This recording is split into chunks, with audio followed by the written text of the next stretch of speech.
আজিৰে পৰা দেশত প্ৰৱৰ্তন হোৱা নতুন আইন সম্পৰ্কে জুৰি আৰক্ষীৰ সজাগতা সভাত উপস্থিত অতিৰিক্ত আৰক্ষী অধীক্ষক জুৰিয়া গাঁও পঞ্চায়তৰ কাৰ্যালয়ত জুৰিয়া গাঁওৰক্ষী বাহিনী সভাপতি নাগিব হুছেইনৰ সভাপতিত্বত ব্ৰিটিছৰ দিনৰে পৰা কাৰ্যকাৰী হৈ থকা তিনিখন আইন ভাৰতীয় দণ্ডবিধি আইন ভাৰতীয় ফৌজদাৰী কাৰ্যবিধি আইন আৰু ভাৰতীয় সাক্ষ্য আইনক সমাপ্ত কৰি সমগ্ৰ দেশতে আজিৰে পৰা কাৰ্যকৰী হোৱা ভাৰতীয় ন্যায় সংহিতা 2023 ভাৰতীয় নাগৰিক সুৰক্ষা সংহিতা 2023 আৰু ভাৰতীয় সাক্ষ্য অধিনিয়ম 2023ক লৈ ৰাইজৰ মাজত এক সজাগতা সভা অনুষ্ঠিত হয়।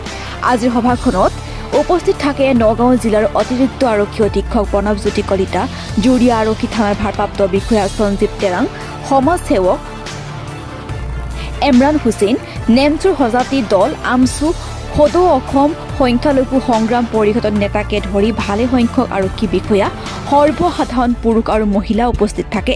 যি গম পালো অসম আৰক্ষীৰ নগাঁও জিলা প্ৰতিখন থানাতেই তাৰমানে নতুন যোনটো আইন প্ৰণয়ন কৰিলে IPCৰ BNS, CR আৰু BNSS এই সংক্ৰান্তত ৰাইজক মাতি বা বিভিন্ন দল সংগঠনক মাতি নগাঁও পুলিচ প্ৰশাসনে প্ৰতিটো থানা এলেকাত এখনকৈ সজাগতা সভা কৰিছে।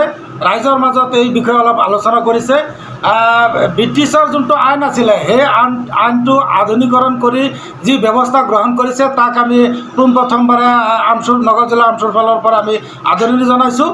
আৰু সাক্ষ্য গ্ৰহণৰ ক্ষেত্ৰত দেখা গৈছে ভিডিঅ'গ্ৰাফি কৰা হ'ব, কি হ'ব? নাই, সেইটো নতুনকৈ যিখিনি আজি ইয়াত আলোচনা কৰিলে সাক্ষ্য গ্ৰহণৰ ক্ষেত্ৰত বা ইনভেষ্টিগেশ্যনৰ ক্ষেত্ৰত যেতিয়া ঘটনাৰ তদন্ত কৰিবলৈ যায় তেতিয়া এই গোটেইখিনি বস্তু ভিডিঅ' ৰেকৰ্ডিং কৰিব লাগিব। এইটো খুব ভাল এটা পদক্ষেপ হৈছে, কিয়নো কিছু সময়ত আমি দেখা পাওঁ কিবা এটা গোচৰ যদি এনেই লিখিতভাৱে লৈ আনে তাত অলপ ইফাল সিফাল কৰা কেতিয়াবা আমি দেখা পাওঁ, কিন্তু যেতিয়া ভিডিঅ' ৰেকৰ্ডিং হ'ব তেতিয়া ঘটনাৰ শুদ্ধ যোনটো এইটোহে প্ৰকাশ পাব। গতিকে এইটো আমি আদৰণি জনাইছোঁ। আৰু এটা কথা আমি লক্ষ্য কৰিছিলোঁ, সমন যোনটো দিয়ে নাগৰিকক সমন দিয়া হয় বা সাক্ষীক সমন দিয়া হয়, এই সমনবিলাক প্ৰথমতে কোৰ্টৰ পৰা আহে থানাৰ পৰা যাৰ নামত আহিছে তাক দিব লাগে ডাইৰেক্ট। কিন্তু আমি দেখা পাওঁ কেতিয়াবা গাঁওবুঢ়া তাত বা BDB ছেক্ৰেটাৰী তাত দি দিয়া হয় আৰু এই সমনটো যাৰ নামত ইছ্যু হৈছে সি নাপায়। এনেকৈ 2-3টা সমন যোৱাৰ পিছত তাৰ নামত ৱাৰেণ্ট আহি যায়, তাক কোৰ্টৰ পৰা জামিন ল'ব লাগে, নহ'লে এৰেষ্ট কৰি ফৰৱাৰ্ড কৰি দিয়ে। গতিকে এই ছিষ্টেমটো হ'ব নালাগে। যদি তেনেকুৱা সমন আহে কোৰ্টৰ পৰা, আৰক্ষীয়ে প্ৰতিটো থানাই যাতে নিজে গৈ যাৰ নামত আহিছে তাক সমনটো দি ৰিচিভ কৰি লৈ আহে। এইটো আমি এটা আৰক্ষীৰ প্ৰতি অনুৰোধ জনাইছোঁ যাতে এই ক্ষেত্ৰত কোনো গাফিলতি নকৰে। গাফিলতি কৰাৰ ক্ষেত্ৰত বহুতো দুখীয়া মানুহ, দৰিদ্ৰ মানুহ তেখেতসকল কিন্তু বিপদত পৰি যায়, বহুত টকা পইচা খৰচ কৰিবলগীয়া হয়। গতিকে পুনৰবাৰ আমি এই আইনটোক নতুনকৈ যি আইন হৈছে BNS আৰু BNSS এই দুইটা IPCৰ এই দুইটা আইনকে আমি আদৰণি জনাইছোঁ।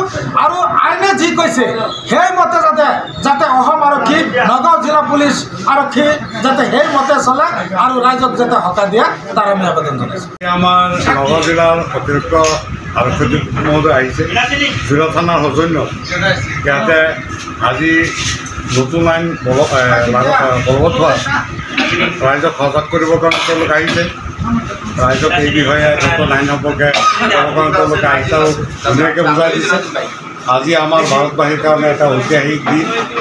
ব্ৰিটিছৰ আইনৰ পৰা আমি মুক্ত হ'লোঁ। আজি আমাৰ ভাৰত চৰকাৰে যি আইন প্ৰণয়ন কৰিলে তাৰ দ্বাৰা এতিয়া আমি ভাৰতীয় জনগণ পৰিচালিত হ'ম আৰু ই আমাৰ সৌভাগ্য। আৰু মই চৰকাৰকো ধন্যবাদ দিছোঁ যে ব্ৰিটিছৰ আইনবিলাক তেওঁলোকে বৰ্জন কৰাৰ কাৰণে।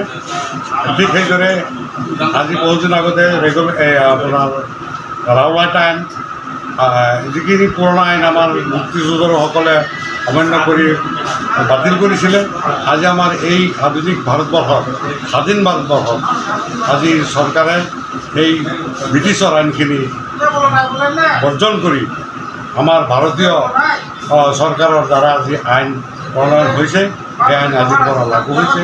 ই আমাৰ ভাৰতবাসীৰ কাৰণে এক ঐতিহাসিক দিন আৰু তাৰ পৰিপ্ৰেক্ষিতত সমগ্ৰ ভাৰতবাসীৰ লগতে আজি জুৰিয়া থানাৰ সৌজন্যত আমাৰ জুৰিয়া গাঁও পঞ্চায়ত আমি সজাগতা সভা পাতি আমি আনন্দ উল্লাস কৰিলোঁ। আমি মুক্ত হৈছোঁ ব্ৰিটিছৰ ৰাইজত আৰু আমাৰ নগৰ আৰক্ষী অতিৰিক্ত আৰক্ষী মহোদয়া বিতংভাৱে ৰাইজক বুজাই সজাগ কথা এইখিনি আৰু ক'বলৈ জুৰিয়াৰ পৰা নাজিমুদ্দিনৰ ৰিপৰ্ট এনি লাইভ।